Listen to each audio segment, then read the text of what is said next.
Hello my dear students, in this lecture video of standard 8th lesson number 5 inside the atom, I am going to explain the next topic, Bohr's atomic model. Okay, and we know Bohr's atomic model के पहले लोगों ने तरह तरह की model की बात की थी. From there first atomic model क्या था? प्लम पुडिंग मॉडल था, जिसे थॉम्सन मॉडल भी कहा जाता है. Okay, so according to the Thomson model हमने क्या देखा था? जो पॉजिटिवली चार्ज होते हैं वो डिस्ट्रीब्यूट होते हैं थ्रू आउट द एटम, और जो नेगेटिव चार्ज होते हैं जिसे इलेक्ट्रॉन्स कहा गया था वो एम्बेडेड इन इट होते हैं.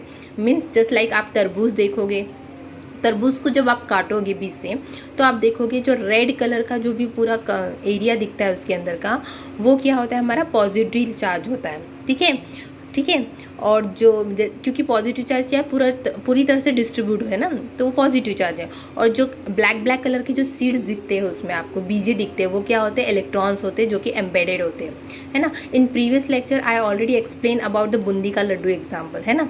तो बूंदी के लड्डू में मैंने क्या बताया था कि उसके अंदर जो काजू किशमिश जो भी इंसर्ट करते हैं वो क्या होते हैं? हमारे इलेक्ट्रॉन्स होते हैं.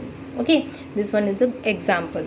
और थर्ड पॉइंट कहा देखा था कि जो total positive charge atom is equal to the inside the atom is equal to the total negative charge inside it, right.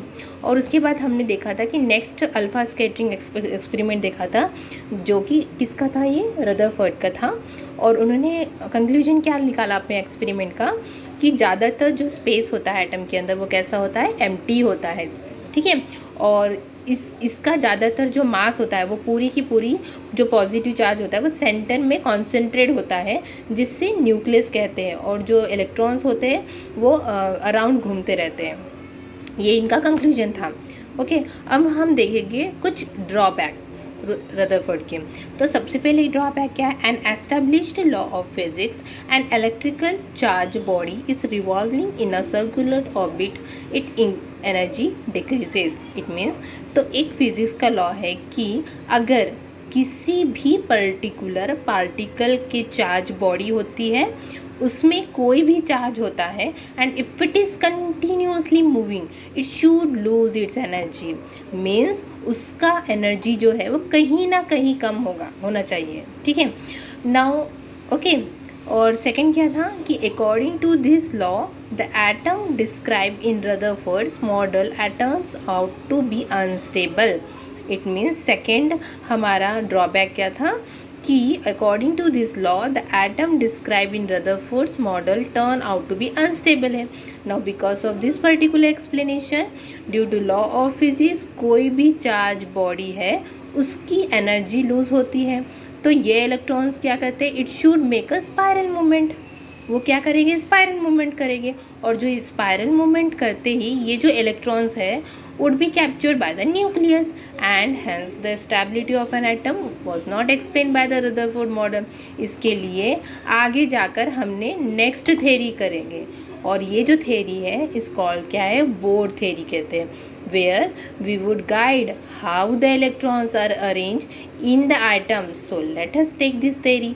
Okay, so क्या थेरी का नाम था? Bohr stable orbit atomic model 1930. Okay, let us go through this theory. So according to the Bohr's atomic model, the electrons revolving around the atomic nucleus lie in the concentric circular orbit at certain distance from the nucleus. And second point is what? Energy of an electron is constant while it is in a particular orbit. It means according to the Bohr theory, ये जो electrons, okay, ये जो electrons होते हैं, ठीक है, वो nucleus के थोड़ी डिस्टेंस में एक कॉन्सेंट्रिक सर्कल में मिलते हैं. ओके, मीन्स सर्कुलर पाथ में मिलते हैं. और इस पर्टिकुलर पाथ को हम क्या कहते हैं? इस पर्टिकुलर पाथ को हम क्या कहते हैं? ऑर्बिट कहते हैं. Have you understood? ओके, और सेकेंड पॉइंट क्या था? And has long has electrons lie in this particular orbit, उसका जो एनर्जी होता है वो कांस्टेंट होता है. उसका एनर्जी कैसा होता है? वो कांस्टेंट होता है. ओके, तो according to the Bohr's model the structure of atom आप इस टाइप में देखेंगे. ठीक है. तो इसमें आप देखोगे तो there is in the centre we can see the nucleus. Okay, and this ये देखो जो सर्कुलर पाथ दिख रही है इसको क्या है कि क्या है? ये कॉन्सेंट्रिक सर्कल है. And on this particular circle electrons will be revolving.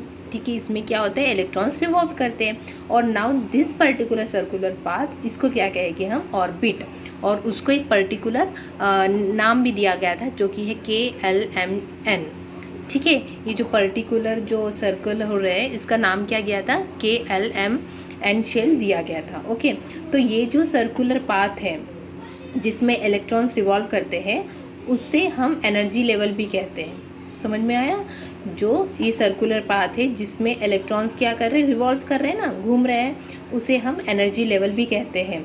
तो according to the Bohr model क्या था, जो electrons are present in this particular orbit और जो electrons revolving in this orbit means the number of electron that is present in this particular shell is based on the formula, है ना। तो वो formula क्या था हमारा, 2n² है। फॉर्मूला क्या है हमारा, 2n² है। राइट स्टूडेंट, तो हम अगर सपोज ये जो n है, यहाँ पे जो ये n है का मतलब क्या है, ये ऑर्बिट नंबर है। n क्या है यहाँ पे, ऑर्बिट नंबर है, या तो हम इसको कहेंगे ऑर्बिट कहेंगे, या तो ये क्या है, एनर्जी लेवल है। ओके, फॉर एग्जांपल अगर सपोज n की वैल्यू 1 होती है तो 1² की वैल्यू क्या होगी, यहाँ पे 1 होगी। मीन्स 2 × 1² इज इक्वल टू 2, ये 2 है। इट मीन्स दैट जो ये जो K शेल है, ये जो K शेल है वो कितना मतलब इलेक्ट्रॉन्स अकोमोडेट करेगा, 2 इलेक्ट्रॉन्स करेगा मैक्सिमम। ठीक है, वैसे ही अगर मैंने सपोज जैसे कि 2n² है, सपोज मैंने अगर 1 लिया तो यहाँ पे 2 मीन्स K शेल में कितने इलेक्ट्रॉन्स अकोमोडेट हो गए, 2। अगर मैंने इसको 2² किया मीन्स 2 × 4, 4 × 8, मतलब हमारा एल शेल में कितने इलेक्ट्रॉन्स हो गए, मैक्सिमम 8 हो गए। वैसे ही अगर मैंने 3² लिया, 3 × 3 = 9, 2 × 18, तो एम शेल में कितना होगा, 18 मैक्सिमम अकोमोडेट करेगा। वैसे ही अगर मैंने इसको 4² लिया, 4 × 4 = 16, 16 32 इलेक्ट्रॉन्स, है ना। तो कितने इलेक्ट्रॉन्स मतलब के शेल में कितने हो गए, मैक्सिमम 2 इलेक्ट्रॉन्स हो गए। इसमें कितने हो गए, 8 इलेक्ट्रॉन्स अकोमोडेट कर गए। देन एम शेल में कितने हो गए, 18 इलेक्ट्रॉन्स हो गए। ये होगा आपका KLMN shell, like this way. Okay, so and in this way Bohr's ने जो है ना tell that the electrons how present in an atom. तो बोर्स ने बताया था कि इलेक्ट्रॉन्स कैसे मतलब उनकी पोजीशन बताई थी इलेक्ट्रॉन्स में। But according to the Rutherford model ने इलेक्ट्रॉन्स की पोजीशन बताई थी क्या, नहीं बताई थी। तो इस तरह इलेक्ट्रॉन्स का फिक्स पोजीशन किसने बताया, ऑफ कोर्स बोर्स ने बताया। Have you understood students? Okay,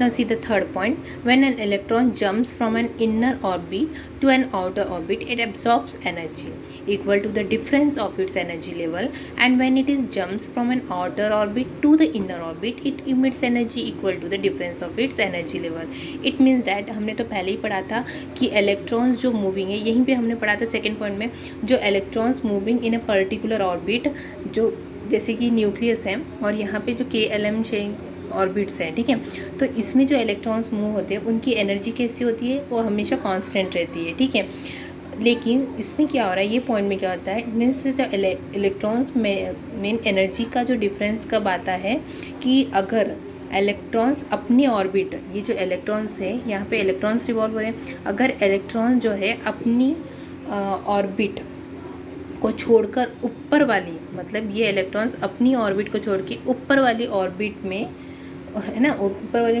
orbit में जाकर रिवॉल्व करता है, तो क्या होगा, देन इट्स रिक्वायर एनर्जी, उसको एनर्जी की ज़रूरत पड़ेगी।